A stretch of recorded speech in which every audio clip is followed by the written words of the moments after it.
भरत गौरव आचार्य श्री पुलक सागर जी के प्रवचन और लेटेस्ट धार्मिक भजन व कार्यक्रम निशुल्क देखने व सुनने के लिए हमारे YouTube चैनल जिनशरणम मीडिया को अभी सब्सक्राइब करें और बेल आइकॉन पर क्लिक जरूर करें। तप साधना का मार्ग है, साधनों का नहीं। बहुत दुखी था एक सेठ, बारामती का नहीं, बारामती के सारे सेठ सुखी हैं। बहुत दुखी था वो सेठ, उसकी सेठानी भी दुखी थी। सब कुछ था उनके पास, धन था, दौलत था, रुपया था, पैसा था, सब कुछ था, बस एक चीज की कमी थी। ध्यान रखना, एक चीज की कमी तो दुनिया में सबके पास होती है। टाटा बिरला के पास भी जाओ तो उसके पास भी एक चीज की कमी होगी। रिलायंस बंधु के पास जाओ तो उनके पास भी कुछ ना कुछ कम होगा। आप कितना ही दुनिया से बहुत कुछ इकट्ठा कर लो, लेकिन सब कुछ दुनिया में किसी को मिलता नहीं। एक बात ध्यान रखना, दुनिया में ऐसे लोग हैं जिन्हें कुछ मिलता है, दुनिया में ऐसे लोग हैं जिन्हें कुछ कुछ मिलता है, दुनिया में ऐसे लोग हैं जिन्हें बहुत कुछ मिलता है, लेकिन दुनिया में ऐसा कोई आदमी नहीं जिसको सब कुछ प्राप्त हो जाए। सब कुछ तो किसी के पास नहीं है, कुछ है, कुछ है, बहुत कुछ है, लेकिन सब कुछ किसी के पास नहीं हुआ कर। कहीं भी चले जाओ, आप मेरे पास आ जाओ, मेरे पास कुछ है, कुछ है, बहुत कुछ है, लेकिन आप बोलो सब कुछ, तो सब कुछ तो संतों के पास भी नहीं हुआ करता है, क्योंकि अभी हम में बाकी है। अभी हम मुनि तो बन गए, लेकिन अभी भगवान बनना, सब कुछ किसी को नहीं मिला करता है। कोई ना कोई कमी तो दुनिया में सबके पास रहा करती है। चक्रवर्ती के पास जाओ, 96,000 रानी है, 6 खंड का राजा है, 84 लाख हाथी, 18 करोड़ घोड़े हैं, 9 निधि, 14 रत्न है, लेकिन चक्रवर्ती के पास सब कुछ नहीं है। उसका भी मान भंग किसी बाहुबली के द्वारा हो जाया करता है, मान स्वाभिमान नष्ट हो जाता है। पटरानी के पास सब कुछ नहीं है, बहुत कुछ है। 96,000 रानियों की हेड हुआ करती है, सबसे ज्यादा सुंदर हुआ करती है, सबसे ज्यादा प्यार चक्रवर्ती का उसे ही मिला करता है, लेकिन पटरानी में एक कमी है, वह कभी मां नहीं बना करती है, वह बांझ रहा करती है। एक कमी तो चक्रवर्ती के घर में भी हुआ करती है मेरे भाई। दशरथ के यहाँ सब सुख था, सब बहुत कुछ था, लेकिन एक मंथरा और एक कैकेयी तो दशरथ के घर में भी कमी तो सब जगह मिलेगी। ध्यान रखना, एक ना एक कमी हर व्यक्ति के पास है। सबके पास सब कुछ प्राप्त नहीं होता है। एक ही चीज है सब कुछ पाने का रास्ता। ध्यान रखना, कुछ चाहिए तो कुछ छोड़ो। समझ में आ रहा? बिना छोड़े कुछ मिलता है क्या? कुछ चाहिए तो कुछ छोड़ो, कुछ चाहिए। अब बोलो ना आगे, सब मैं ही बोलूंगा क्या? कुछ छोड़ो, बहुत कुछ चाहिए और सब कुछ चाहिए, तो जो सब कुछ छोड़ता है उसे सब कुछ प्राप्त हो जाता है। कुछ चाहिए तो कुछ छोड़ो, कुछ चाहिए कुछ छोड़ो, बहुत कुछ चाहिए बहुत कुछ छोड़ो, और सब कुछ चाहिए तो भगवान की तरह सब कुछ छोड़। ध्यान रखना, ये दुनिया का गणित है। जो सब कुछ छोड़ेगा उसे सब कुछ प्राप्त होगा, जो कुछ छोड़ेगा उसे कुछ प्राप्त होगा। बस यही उत्तम तप का दिन है। सेठ एक मुनि के पास पहुंचा, महाराज प्रणाम किया मुनि को। सेठ भगवान का प्रणाम करने के बाद पूजन करने लगा। सभी लोग प्रवचन सुनकर चले गए, सेठानी बैठी रही। उसने कहा, आज तुम्हें अपनी जिंदगी की पीड़ा, जो दर्द है, वो मुनि से कह के ही रहोगे। मुनि ने कहा, सेठानी सब चले गए, तुम घर नहीं जा रही हो? आंखों में आंसू आ गए, मेरे भी आ रहे हैं। आंखों में आंसू आ गए सेठानी के।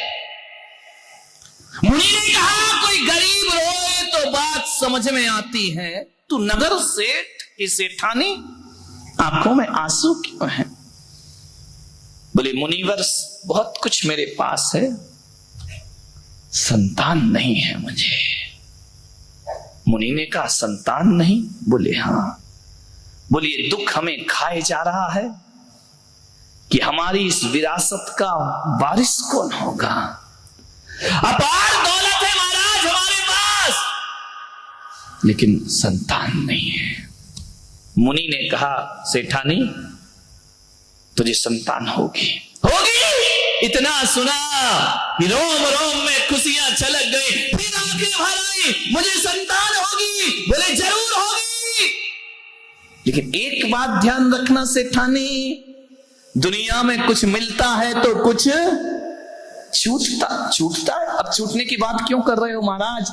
बोले बस तुझे एक संतान होगी, लेकिन एक बात ध्यान रखना, जिस दिन तेरी संतान की खबर तेरे पति को लग गई उस दिन वो संन्यास ले लेगा। दुविधा में पड़ गई, इधर बेटा होगा उधर पति चला जाएगा। क्या करूं क्या ना करूं? मुनि को प्रणाम किया, घर गई, बड़ी अनमनी सी कि मैं करूं क्या? एक नारी की दुविधा, उधर पति छूटता है तो औलाद आती है, और औलाद नहीं आएगी तो पति रहे। बड़ी दिक्कत में आ गई, बड़ी परेशानी में आ गई वो सेठानी, मैं क्या करूं कहां जाऊं? एक दिन सेठानी गर्भवती हो गई। सेठ से कहा, सेठानी ने बताया नहीं कि पता चला कि इसको वैराग्य हो जाएगा, ये सन्यास ले लेगा। जिंदगी भी कैसे खूबसूरत मोड़ पे ले जाके धोखा दिया करती है, जिंदगी भी कहां ले जा करके उलझा दिया करती है। इको कम विचार करिए। सेठानी ने कहा कि सेठ जी मेरी तबीयत सही नहीं है। वैद्यों से कहा कि सेठ को ऐसा उपाय बताओ कि मैं 9 महीने तक किसी गुप्त स्थान में रहूंगी, क्योंकि उधर पति को बचाना है, उधर मां बनने का सुख प्राप्त करना है।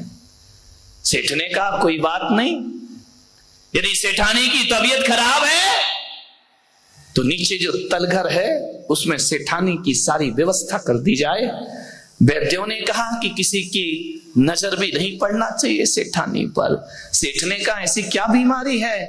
अब बोले आप ये बीमारी छोड़िए, सेठानी का जीवन बचाइए। सेठ ने सारी व्यवस्था नीचे कर दी। विधि ना तेरे लेख किसी से कहे न जाते हैं। सेठ ने कहा कोई बात नहीं, साल भर की बात है, आराम से गुजर जाएगा। सेठानी के नीचे तलघर में 2-4 सेविकाएं लगा दी। सेठानी का हमेशा ध्यान रखना। सेविकाएं सेवा करती, पैसा बहुत था, अपार दौलत थी, सेठानी तलघर में रहती। एक दिन सेठ कहीं घूमने जा रहे थे, सुबह सुबह का समय, प्रातः काल का समय, क्या देखते हैं कि उसके घर की दासी सरोवर में कुछ रक्त रंजित कपड़े धो रही है। सेठ ने देखा कि ये दासी क्या धो रही है इस सरोवर में। पूछा जाकर, क्या धो रही हो यहां पर, तुम कर क्या रही हो?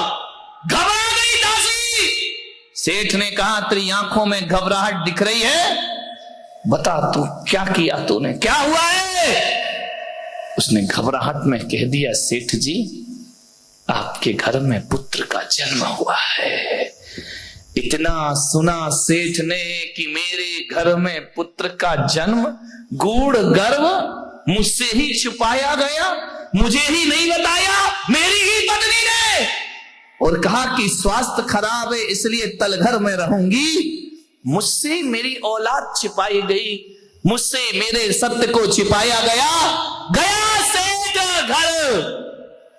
और जैसे ही जाकर देखा, सीधा तलघर में उतरा। सेठानी ने कहा कौन है, कोई ना है यहां। सेठ ने कहा मेरे घर में रहकर मुझे मना कर रही है, मुझसे छुपा रही है। मैंने सुना है तुझे पुत्र की प्राप्ति हुई है। सेठानी घबरा गई। सेठ ने देखा कि बालक का जन्म हुआ है, उठाया बालक को अपने हाथों में और देख करके बालक को मां के हाथ में सौंपा और कहा इसे संभालो। लेकिन सेठानी तुमने मेरे साथ अच्छा नहीं किया, ये बात मुझसे छिपाने की जरूरत क्या थी? क्या जरूरत थी सत्य को छुपाने की? धिक्कार ये संसार, यहां अपने ही अपने नहीं हुआ करते हैं और कहते हैं सेठ ने घर बार छोड़ा और सन्यास के लिए जंगल की तरफ। इतनी सी बात में सन्यास ले लिए। ध्यान रखना, कोई लाख करे चतुराई, कर्म का लेख मिटे ना रे। कितनी भी होशियारी कर लो, कितनी भी चालाकी कर लो, जो तकदीर में लिखा है वो कभी मिटता नहीं है। सेठ ने सन्यास ले लिया। जन्म पत्री दिखाई बच्चे की। ज्योतिषियों ने कहा कि सेठानी संभाल के रखना। बोले क्यों? बोले यदि संसार की नश्वरता समझ में आ गई ये भी चला जाएगा। सेठानी ने कहा मैं तो दोनों तरफ से लुट गई, पति भी गया और बच्चा भी जाएगा। बोले संभाल के रखना। उस सेठानी ने उस बच्चे को कैद कर दिया महल के अंदर। तुम बाहर नहीं जाओगे। परिचारिकाओं से कह दिया इसे बाहर की हवा नहीं लगना चाहिए और कोई भी नश्वरता इसके सामने नहीं आना चाहिए। यही मेरे जीवन का आधार है, अब यही बचा है मेरे जीवन में। उसको महल में, शीश महल में कैद कर दिया बच्चे को। वहीं रहता, वहीं खाता, वहीं पीता, सारा जीवन उसने अंदर ही गुजारा। ना सूर्य की रोशनी देखी। बगीचे में जो फूल आते थे मुरझाने से पहले तोड़ दिए जाते थे, पत्ते पीले हों उससे पहले झड़ा दिए जाते थे कि शायद ये दृश्य देखकर मेरे बच्चे को सन्यास ना हो जाए। बंद कर दिया मोह में उसने। ना कोई मिलता, ना आता, ना जाता। एक बार नगर में एक कंबल बेचने वाला आया। बड़े सुंदर रेशमी कंबल, मखमल के कंबल, कीमती कंबल बेचने आया। राजा के घर गया, महाराज ये कंबल खरीदो। महाराज ने कहा कि मैं कंबल क्यों खरीदूं? मेरा पैसा थोड़ी है, ये जनता का पैसा है और इसमें इतने कीमती रत्न जड़ित कंबल मैं नहीं खरीद सकता हूं। बड़ा न्यायप्रिय राजा था। मैं राजा बन के भले बैठा हूं लेकिन जो कोष है वो मेरा नहीं, वो जनता का कोष है, वो प्रजा का कोष है। मैं इसे व्यर्थ खर्च। रानियों ने कहा महाराज ले लो। राजा ने कहा नहीं, इतना कीमती रत्न जड़ित कंबल मैं लेकर क्या करूंगा? जाओ व्यापारी, मैं ये जनता का पैसा उपयोग नहीं कर सकता हूं। चला गया। समय बीता, वक्त बीता। एक चील, एक लाल जूती, वो रत्न जड़ित कंबल की जूती मुख में दबाए आकाश से उड़ रही है। उड़ते उड़ते वह जूती छोड़ गई रानी के महल में। रानी ने देखा ये क्या है? ये रत्न जड़ित कंबल की जूतियां जिसे राजा नहीं खरीद सका। कौन है इस नगर में ऐसा जो रत्न जड़ित जूतियां खरीद बनाता है? इतनी कीमती जूतियां कौन पहनता है? राजा के पास जूतियां पहुंची। राजा ने कहा पता करो किसने खरीदी ये जूतियां, किसने? पता चला कि वो जूतियां किसी और ने नहीं, नगर सेठानी ने खरीदी। वो कंबल खरीदे और उस कंबल से, उस रत्न जड़ित कंबल से अपने पुत्र के लिए उसने जूतियों का निर्माण कर दिया जिसे राजा खरीद ना सका। उसे सेठानी ने अपने बच्चों को नाच से पाला, बड़े अरमानों से पाला। रत्न जड़ित कंबल की जूतियां बनाकर अपने बच्चे को पहना दी। ये पहना कर मेरे बच्चे, राजा ने कहा पता करो कौन है ऐसा जिसके घर में इतनी कीमती जूतियां मेरे नगर में है। पता चला कि वो एक नगर सेठानी है जिसके घर में इतनी कीमती। राजा ने कहा चलते हैं हम उसके घर। राजा पहुंचे। सेठानी को पता चला कि सम्राट आ रहे हैं, स्वागत करना चाहिए सम्राट का। पहली बार मेरे घर में आ रहे हैं। राजा अंदर पहुंचे। राजा का बड़ा स्वागत हुआ। राजा ने कहा ये जूतियां कहां से बनाई, खरीदी? बोले कुछ नहीं महाराज, मेरे पास इतना कहां, लेकिन पैसा था। कंबल बेचने वाला आया, मैंने खरीद कर इस बच्चे के लिए जूतियां बना दी। राजा ने कहा कंबल की जूतियां? बड़े नाजों से मैंने बेटा पाला है महाराज, इकलौती संतान है, बड़ी मुश्किल से उसका जन्म हुआ है मेरे घर में। महाराज ने कहा कौन सा बेटा, जरा दिखाओ तो। अब सेठानी बेटा कैसे दिखाए? राजा ने कहा बेटा दिखाओ। कौन सा बेटा? ऐसा कैसा बेटा है जिसे तू रत्न जड़ित जूतियां पहनाती है, इतने महंगे महंगे सामान? राजा ने कहा उस बेटे को दिखाओ मुझे, देखना किस्मत कहां ले जाती है। जैसे ही अब राजा को मना कैसे करे सेठानी? मना करे तो राजा मृत्यु दंड दे देगा, अपमान समझेगा। राजा ने कहा दिखाओ बेटा कैसा है तुम्हारा।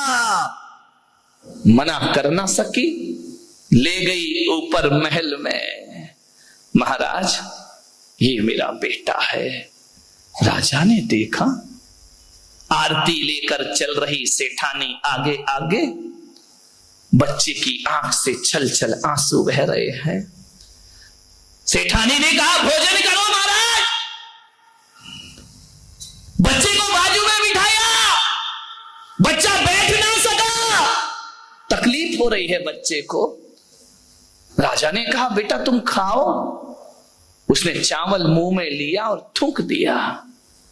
राजा ने कहा कि सेठानी इस बच्चे को कोई तकलीफ है? बोले तकलीफ कुछ नहीं महाराज, ये बहुत नाजुक है। बोले ऐसा क्या है इसमें? बोले मैंने दिए से जो आपकी आरती उतारी, मेरा बच्चा दिया नहीं देखा उसने कभी। वो रत्नों के प्रकाश में पला है, लेकिन आपकी आरती उतारी तो उसकी आंखों में आंसू आ गए। दिए की ज्वलनशीलता उसकी आंखें बर्दाश्त नहीं कर सकते हैं। राजा ने कहा इतना इतना नाजुक बच्चा? बोले नहीं महाराज, ककड़ी पर पैर रख दे तो सर्दी हो जाती है, इसको जुकाम हो जाता है। इतना नाजुक बच्चा? सेठानी बताओ ये सीधा क्यों नहीं बैठता है? बोले मैंने आपके ऊपर जो सरसों फेंके हैं, वो राई वो सरसों इसके आसन में है, इसे राई का दाना चुभता है महाराज, सरसों का दाना चुभता है। दीपक की ज्योत में आंख में आंसू आ जाते हैं। ये खाता क्यों नहीं है सेठानी? महाराज ये ऐसा चावल नहीं खाता है, रात भर कमल में बंद रखती हूं चावल को, जब वह फूलता है गलता है, सुबह उसे पकाती हूं, फिर अपने पुत्र को खिलाती हूं। ये अपने दांतों से कठोर चीज नहीं चबा सकता। जिन्हें कहा ऐसा बच्चा तो देखा नहीं, पानी पीता है तो कंठ से दिखाई दिया करता है, छलक रहा है उसकी त्वचाओं से खून, गुलाबी रंग का बदन, ऐसा लगता कि ये बच्चा नहीं, किसी बगीचे से गुलाब का कोई फूल तोड़ के ले आया है। राजा ने हाथ से छुआ, उंगलियों के निशान बन गए बच्चे पर। राजा ने कहा यह भी बड़ा अजूबा है, कभी सूरज की रोशनी ना देखी, कभी बाहर का दृश्य ना देखा, बंद कमरे में जीवन बीतता गया, जवान हुआ वो बच्चा, बाहर नहीं निकलने दिया, सारी सुविधाएं उस महल के अंदर। एक दिन राजा ने देखा और चला गया। एक दिन की बात है कि पीछे ही उद्यान था, बगीचा था, चतुर्मास का एक दिन बचा, एक मुनि संघ आ गया वहां। जैसे ही मुनि संघ आया, सेठानी ने दरवाजे बंद करा दिए, सेविकाओं से कहा कि उस मुनि की तरफ इसकी दृष्टि नहीं पड़ना चाहिए, ये मुनि को ना देख पाए, और ऐसी व्यवस्था करो कि मुनि यहां चातुर्मास ना करें, उन्हें बगीचे से बाहर निकाल दिया जाए। पता चला बाहर निकालने गए तो मुनि कोई और नहीं, वही सेठ था जो छोड़ करके चला गया था। उसने चातुर्मास की स्थापना कर ली। सेठानी ने कहा, तुम क्यों आ गए यहां मेरी जिंदगी को उजाड़ने के लिए? एक तरफ तो मुझे छोड़कर चले गए, अब मेरा बच्चा भी लेने आए हो। मुनि ने कहा, हम 4 महीने मौन रहेंगे, उपदेश नहीं होगा, क्योंकि हमारे चातुर्मास का समय हो गया है। दीपावली का दिन, चातुर्मास का विसर्जन, अमावस्या की रात, संत ने कहा हो गया चातुर्मास, मौन भी खंडित होता है। पाठ कर रहे हैं भगवान का, भक्ति पढ़ रहे हैं। सुबह सुबह आवाज पड़ी बच्चे के कान में कि कोई अड़िहंताड़म सिद्धाड़म बोल रहा है। बच्चे ने तो कभी सीखा ही नहीं था। उसने सेविका से कहा, मुझे छत पे जाना है। सेविका ने कहा, नहीं राजकुमार, तुम वहां नहीं जा सकते हो, हम तुम्हारी सेवा में खड़े, आदेश करो क्या चाहिए। उन्होंने कहा, नहीं मुझे तो जाना है, चाहे कुछ भी हो जाए। जिद कर ली, परिचारिका को धक्का मारा। जैसे छत पर पहुंचे, मुनि पर दृष्टि पड़ी, घसीट कर ले आई सेठानी। चल अंदर, बाहर नहीं जाना। ये कौन है? ये वस्त्र क्यों नहीं पहने हैं? अरे ये पशु है, पशु। मोह कितना अंधा होता है, ध्यान रखिए। जिस मुनि के आशीर्वाद से संतान पैदा होती है, वही मनुष्य मोह के अंधे आदमी को पशु दिखाई दिया करते हैं। बोले ये जानवर है, ये कपड़े नहीं पहना करते हैं। बच्चे ने कहा, माँ कुछ तो है इनमें। बोले चल अंदर। बंद किया दरवाजा, ताला डाला, बाहर नहीं निकलना, ध्यान रखना। रात को 12 बजे पाठ चल रहा है, विसर्जन। बच्चा सो नहीं पा रहा है, रात भर करवटें बदल रहा है। देखा बच्चे ने, सुबह सुबह 3 बजे प्रातः काल, सब सो रहे हैं, सेठानी सो रही, सब सो रही। मां की साड़ी डाली खिड़की से, फेंक दी नीचे साड़ी, और रात्रि के घनघोर अंधेरे अमावस की रात उतर गया साड़ी से नीचे। हाथ लहू लुहान हो गए। इतना सुकुमार, इतना सुकुमार, हाथों से खून की धारा बह रही है। पैर छिल गए उसके साड़ी की रगड़ से। दौड़ा, पहुंचा, गया, हाथ पैर खून से लथपथ। मुनि ने देखा, तू कौन? बोले, आप कौन? आप नग्न क्यों हैं? आप ऐसे क्यों रहते हैं? उसने कहा, हम मोक्ष मार्ग के राही हैं, हमें मुक्ति की साधना करना, तपस्या, मैं भी तपस्या करूंगा। मुनि ने कहा, भी तुम नादान हो, नाजुक हो। नहीं मुनिराज, मुझे दीक्षा प्रदान करिए, संन्यास प्रदान करिए। बच्चे को बहुत समझाया, नहीं माना। मुनि ने देखा, इतना तो सुकुमार शरीर है, खून की धार बह रही है, और ये कहता है मैं तपस्या करूंगा। कैसे तपस्या करेगा? बोले, महाराज जीवन तो जाना ही है, एक दिन नष्ट होना है। यदि नष्ट होना है तो तपस्या के साथ नष्ट होना चाहिए, त्याग के साथ नष्ट होना चाहिए, धर्म के साथ नष्ट होना चाहिए। मान्यवर दीक्षा ले लेते हैं, वो कोई और नहीं होते, जैन दर्शन में जिन्हें सुकुमार मुनि कह करके पुकारा जाता है, सुकुमार कह करके बुलाया जाता है। इतने सुकुमार, राई का दाना चुभ रहा है, दीपक की रोशनी आंखों को अश्रुपूरित कर देती है, जो चावल नहीं चबा सकता है, इतना सुकुमार दिगंबर भेष धारण कर लिया करता है, मोक्ष मार्ग का दीवाना हो जाता है। मुक्ति के दीवाने हम, मुक्ति के दीवाने हम, मुक्ति पाने वाले हैं। वो जो आग लगी है सीने में, उस आग में जलने वाले हैं। दीक्षा ले ली। मालूम है आपको कहानी? 3 दिन तक स्यालनी उनके पैर को खाती रही। खड़े हैं, तपस्या कर रहे सुकुमाल मुनि। चालनी 3 दिन पैर खाती है, खड़े हैं, खून की धार बह रही है। मान्यवर, लोग कहते हैं कि जितनी शक्ति उतनी भक्ति, लेकिन हमारे सुकुमाल मुनि कहते हैं जितनी भक्ति उतनी शक्ति आदमी को प्राप्त हो जाया करती है। जितनी दीवानगी होगी उतनी, लोग कहते हमारी ताकत नहीं है, यहां कहते नहीं, यदि भक्ति है तो शक्ति अपने आप दौड़ी दौड़ी चली जाती। आप सोचो, विचार करो, ये 10-10 उपवास कर रही हमारी माताएं बहनें, कहां से आई ये शक्ति उनमें? विचार करिए। वरना अनशन पे बैठते हैं लोग, आमरण अनशन करते हैं लोग, 3 दिन बाद डॉक्टर चेक करने आ जाता है, कहां से शक्तियां तपस्या की अर्जित हुआ करती हैं। विचार करो, सोचना है आपको, 3 दिन भोजन ना मिले तो प्राण संकट में पड़ जाते हैं। और आपके इसी बारामती में एक व्यक्ति 32 उपवास की साधना कर रहा है। ध्यान रखना, 26वां उपवास जिनका आज है। ऐसे आते हैं मेरे कमरे में सीढ़ियां चढ़ करके, मैं कहता हूं कोई कमजोरी नहीं महाराज, कोई कमजोरी नहीं। मैंने कहा कोई तकलीफ? कोई तकलीफ नहीं। मान्यवर, कहां से आती है ताकत? 32 उपवास इस कलयुग में करना बच्चों का खेल नहीं हुआ करता है। मान्यवर, हम तो कह देते साधना कर रहे हैं, इन्हें प्रणाम करो, इन्हें हाथ जोड़ो, कठिन साधना हुआ करती है। मान्यवर, ऐसे ही लोग ये उपवास कर रही हमारी माताएं बहनें, 10-10 दिन का उपवास, ये व्यर्थ नहीं है।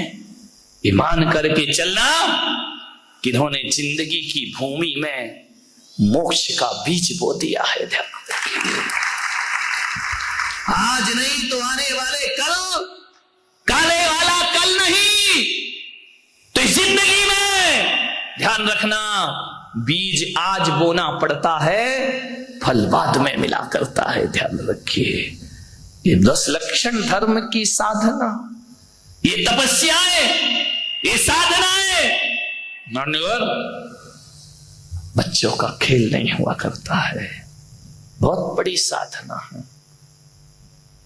भगवान महावीर ने साधना का मार्ग दिया। ऋषभदेव भगवान, जिन्हें 1 वर्ष आहार नहीं मिला, ध्यान रखना। मान्यवर, 6 माह का उपवास करते हैं भगवान ऋषभदेव, 6 महीने विधि नहीं मिला करती है। एक कठोर तपस्चरण, 1 वर्ष 3 माह 7 दिन बाद ऋषभदेव को आहार मिला करता है। ध्यान रखिए, भगवान महावीर ने कहा है, चल सके तो बिल्कुल मत खाओ, बिना खाए जिंदगी गुजारो। चल सके तो मत खाओ, 12 तप बोले हैं, अनशन, ओमोदर, व्रत, संख्या, रस परित्याग, काय क्लेश, कायोत्सव, ये तपस्याएं हैं। 6 तप बाहर के हैं, 6 तप भीतर के हैं। ध्यान रखना, आज तप का दिन है। पहला तप उन्होंने बोला अनशन, चल जाए कुछ मत खाओ, नहीं चले ऊनोदर। ऊनोदर का अर्थ होता है भूख से कम खाना। भूख से कम खाना ये भी तपस्या है। पहला तप अनशन है, दूसरा तप ऊनोदर है। एक तप दूसरे तप से बड़ा है, तीसरा वृत्ति परिसंख्यान है, चौथा रस परित्याग है। ध्यान रखना, ये व्यवस्थाएं हैं आगम की। एक तप दूसरे तप से बड़ा है। चले तो बिल्कुल मत खाओ, खाना पड़े जीवन चलाने के लिए कम खाओ, भूख से कम खाओ। तुम्हारी भूख कितनी है बताओ जरा, ऊनोदर तप करना है अपने को, कितनी भूख है? कितनी रोटी खा ले सुभाष सेठ? 4-5 तो रोटी, चावल थोड़ा सा का मतलब क्या है? अब सबका अपना अपना थोड़ा सा तो बच्चे का इतना सा होता है। विचार करिए, 250 ग्राम, आधा किलो दूध, आधा लीटर, 1 लीटर, एप्पल, सेव, मौसम्बी, आपको पता कैसे चले कि मेरी भूख कम है, कितनी है? आदमी को यही नहीं मालूम कि हमारी भूख कितनी है। खाए जा रहा है, खाए जा रहा है। कितनी भूख है तुम्हारी बताइए? खा लिया, पी लिया, भोजन कर लिया, उठेगा, नाश्ता, चाय पिएगा। सबसे पहले तो चाय पी ली, ब्रेड खा लिया, बिस्किट खा लिए, पोहे खा लिए, जलेबी खा लिए। उसके बाद 11 बजे खाना चाहिए। उसके बाद खाने के बाद भी शांति नहीं मिली, थोड़ा सा फिर ये भी चाहिए है, इसके बिना तो मजे नहीं आएगा खाने का। अब ये खा रहा, कोई पान खा रहा, पत्ते खा रहे। एक बात बताओ, पत्तियां कौन खाता है? जानवर कौन सा?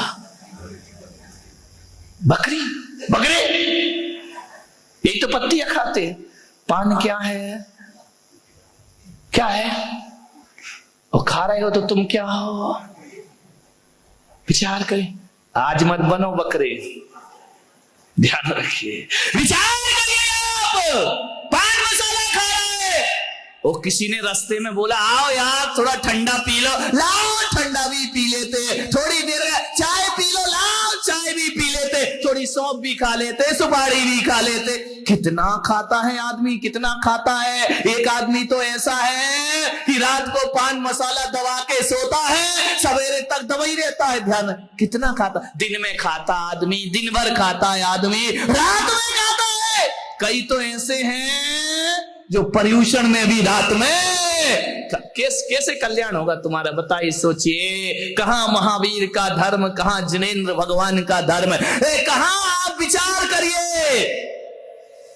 पर्यूषण में भी रात को खा रहे, पर्यूषण में भी रात में पानी पी रहे हो, कब कल्याण। एक आदमी से मैंने कहा यार पर्यूषण है, एक काम कर तू रात्रि में भोजन त्याग कर दे। बोले महाराज थोड़ा सा कठिन है। मैंने कहा क्यों? अरे बोले थोड़ा कठिन है, आप समझा करो। मैंने कहा मैं बहुत समझ रहा हूं, तू मुझे ज्यादा समझा दे। तो बोले नहीं छोड़ सकता, थोड़ी कठिन तपस्या है। मैंने कहा क्या? रात्रि में भोजन। मैंने कहा दिन में खा ले जितना खाना है, रात में क्यों खाता है? तो बोले महाराज वो गणपति रखे ना तो थोड़ा घूमना पड़ता है, यहाँ वहां जाना पड़ता है, लेट हो जाता हूं घर। मैंने कहा कितने बजे लौटता है? 10 बजे के बाद तो गणपति भी बंद कर देते हैं ना अपना दरवाजा, कि भाई 10 बजे के बाद म्यूजिक नहीं बजेगा। मैंने कहा एक काम कर, तू 10 बजे के बाद का तू 11 बजे तक का नियम ले ले। बोले 11 बजे तक का नियम नहीं हो सकता महाराज। मैंने कहा 11 बजे रात तक का? बोले कभी कभी बंबई जाना पड़ता है, माल लेके आता हूँ, ट्रेन लेट हो जाती है, गाड़ी लेट हो जाती है, ट्रैफिक में फंस जाता हूँ, तो 12 तो वैसे ही बज जाते हैं। तो मैंने कहा 1 बजे तक का नियम ले ले कि 1 बजे के बाद नहीं खाऊंगा।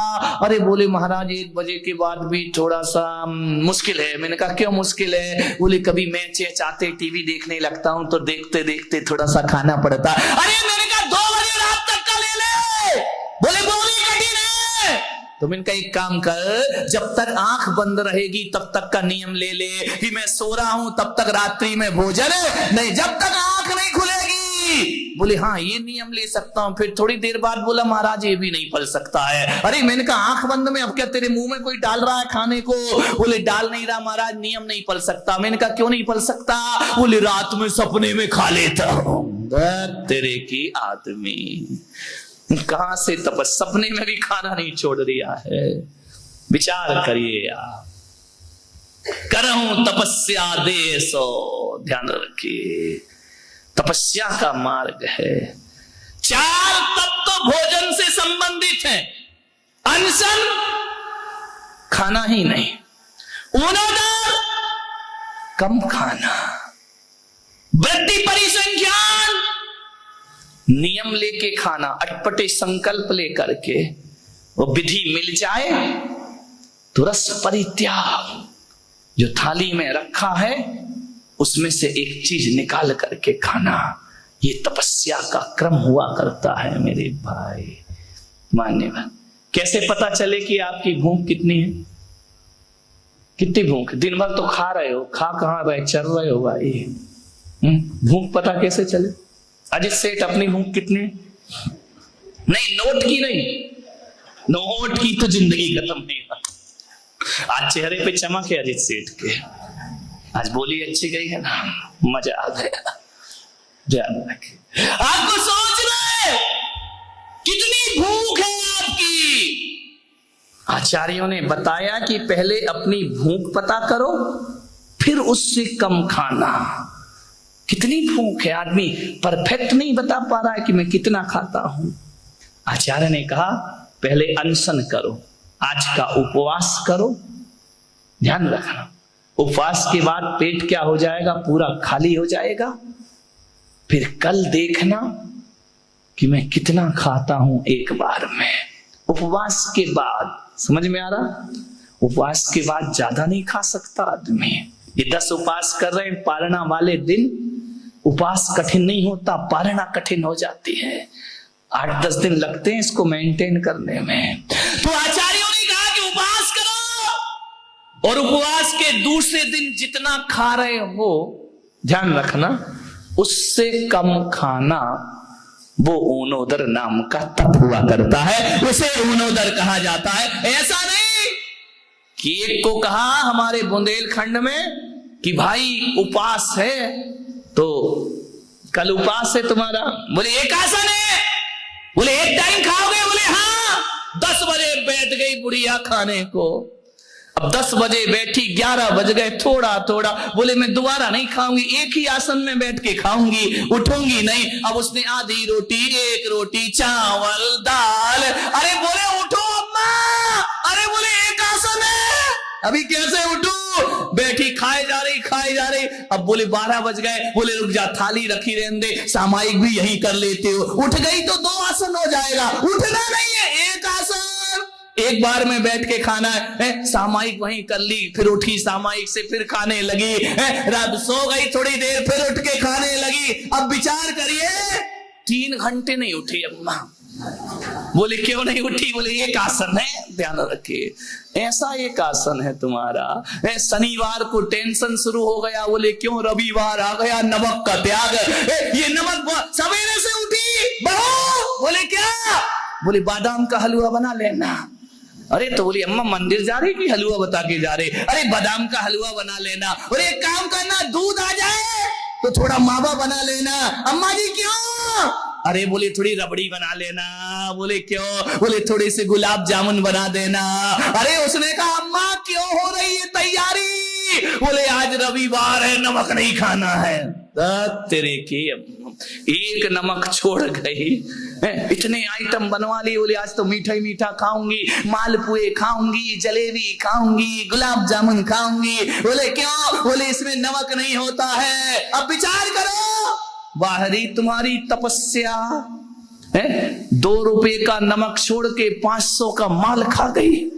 ध्यान रखना, इससे अच्छा तो रोटी खा ले, नमक ही खा लेती। 2 रुपए के नमक में पेट भर जाता, 500 का माल चट कर गई। बोले क्या है? बोले उपवास है। बाहरी तुम्हारा उपवास। विचार कर, रात में नहीं खाते।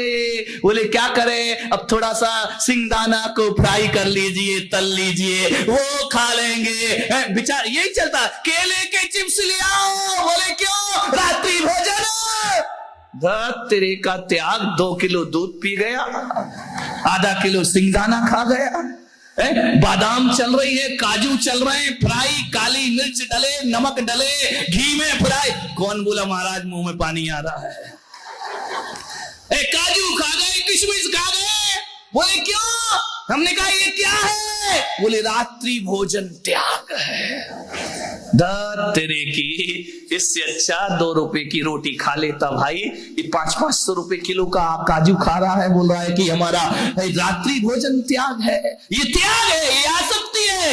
एक बात बताओ, जो रात्रि में फलाहार करते हैं, रात्रि में दूध पीते हैं, हमारे यहाँ क्यों त्याग करा गया रात्रि भोजन का? इसलिए तो कराया गया ना कि इसमें जीव गिर जाएंगे, सूक्ष्म जीव गिरेंगे, हिंसा हो जाएगी, पाप लगेगा, मांसाहार का दोष लगेगा। अब जो व्यक्ति फलाहार खा रहा है, काजू खा रहा, किशमिश खा रहा, बादाम खा रहा, हलवा खा रहा है, रबड़ी खा रहा है। अब एक बात बताओ, सारे जीवों ने मीटिंग करी है बैठ करके, है? नहीं कोई मीटिंग कॉल की हो कि भाई सब बैठो, बोले क्यों? बोले आज से अपन लोग नियम ले लो कि अपन लोग रात्रि में जो जैनी लोग नहीं खाते हैं ना तो अन्न में ही गिरेंगे, अपन फलाहार में नहीं गिरेंगे। ऐसा कोई मीटिंग कोई प्लान किया है कि फल में नहीं बैठना, दूध में नहीं बैठना, मावा मिश्री में नहीं बैठना? बोले क्यों?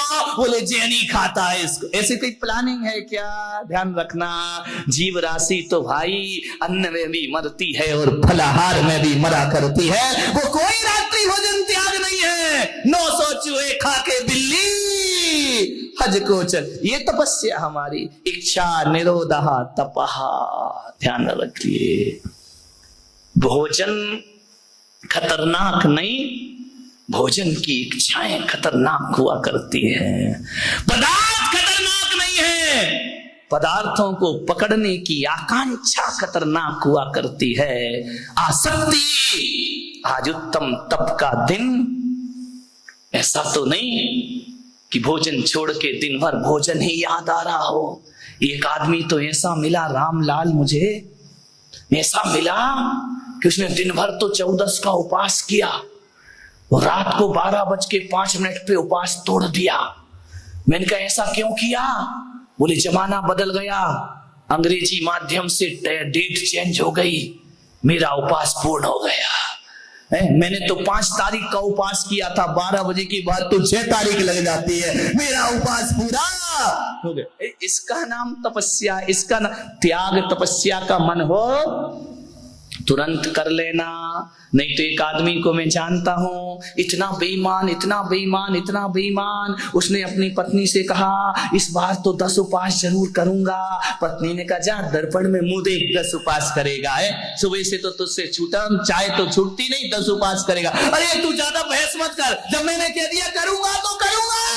बोले पक्का करोगे? बोले पक्का करूंगा। अब पत्नी ने कहा चलो धन्य हो गई कि अब इस बार 10 उपवास करेगा। उसको विश्वास तो रत्ती भर नहीं था कि एक भी करेगा, तो उसने कहा कि 10 उपवास पक्का करूंगा। सुबह से उठा, मंदिर गया, पूजा की, पाठ की, मंदिर से घर आ रहा था। एक आदमी बोले कहाँ जा रहे सेठ जी? बोले यार मंदिर से घर जा रहा हो। बोले आओ ना समोसे खा लेते हैं थोड़ा सा। अरे बोले यार समोसे तो याद तुम्हें याद तो रहा नहीं, वो समोसा खा गया रामलाल। घर लौट के आया, पत्नी ने कहा उपवास की साता है, सुख शांति है। अरे बोले काय का उपवास में तो समोसा खा गया है। बोले खा लिया क्या? बोले हाँ। अरे बोले अब छोड़। पत्नी ने कहा 10 उपवास थे ना तुम्हारे, तो बोले अब ऐसा करते हैं अपन 5 करेंगे। 10 तो देखो अब आज कब टूट गया तो टूट गया, कल से 5 उपवास जरूर। 5 उपवास का संकल्प, फिर टूट गया, फिर खा लिया। उसने सोचा, पत्नी ने कहा यार तुम फिर 5 भी नहीं कर पा रहे, तो बोले ऐसा करो कि रत्नात्रय के तेला कर लेंगे, लास्ट में जो 3 दिन होते हैं उसमें तुम्हें जरूर करूंगा, तू मुझे याद दिलाना। पत्नी ने कहा ठीक है कर लेना, 3 दिन ही कर लेना। पत्नी को तो मालूम था रामलाल कुछ करने वाला नहीं है। 3 दिन का आया, उठा के सवेरे दूध पी गया। पत्नी ने कहा तेला, अरे अब बोले तेला तो अब गया, काय का तेला, दूध पी गया मैं तो बोले एक काम करता हूं, अब 14 का एक उपवास, तेला तो होगा नहीं, बेला तो हुआ नहीं, अब अकेला ही कर लूंगा, एक कर लूंगा। 14 वाले दिन उठते ही साथ रामलाल पोए जलेबी खा गया। बोले कि क्यों? अब उसने कहा यार अब देखो, अब मैंने ये सोच के खा लिया कि जब 10 नहीं किए तो 3 करने से कौन सा मेरा कल्याण हो जाएगा। अरे खाओ पियो, अरे अगले साल तो पक्का करूंगा। ध्यान रखिए, आदमी के अरमान धरे रह जाते हैं, जीवन में कुछ नहीं हुआ। इच्छाओं का निरोध करो, ये सबसे बड़ी तपस्या हुआ करती है मेरे भाई। आप सबने सुना 10:15 बज गए, क्या करें, पब्लिक भरती है तो फिर अपन भी शुरू हो जाते हैं ना। कल रविवार है, कल त्याग का दिन है। उत्तम त्याग कहो जग सारा, औषधि शास्त्र अभय आहारा। कल त्याग है, फिर आकिंचन, फिर ब्रह्मचर्य, उसके बाद तुम भी फ्री, हम भी फ्री, भगवान तुम भी फ्री। अब मिलेंगे अगले साल 10 दिन। होते ना लड़ैया, मरैया, सदैया, भदैया, कई प्रकार के जैन होते हैं जय कुमार जी, हैं? कई प्रकार के जैन होते, एक लड़ैया, एक मरैया, एक सदैया, एक भदैया। नहीं जानते? सदैया कौन होता है? जो रोज मंदिर जाता है, वो सदा मंदिर जाता है। एक भदैया जो भादों के भादों मंदिर जाता है। एक मरैया, किसी के घर में कोई मर गया तो चलो देव दर्शन करा लेते। एक लड़ैया, वो क्या करता है? सबसे ज्यादा लड़ाई 14 को होती है, कलह 14। उस दिन हिसाब किताब होते हैं, चुनाव होते, पूरे देश में लड़ाइयां। ये लड़ाइयां जैन, ध्यान रखना, भदैया जैन की परसों से छुट्टी हो जाएगी, अगले भादों में फिर प्राप्त होंगे, ध्यान रखिए। मान्यवर, पर्यूषण तारीखों में ना आए,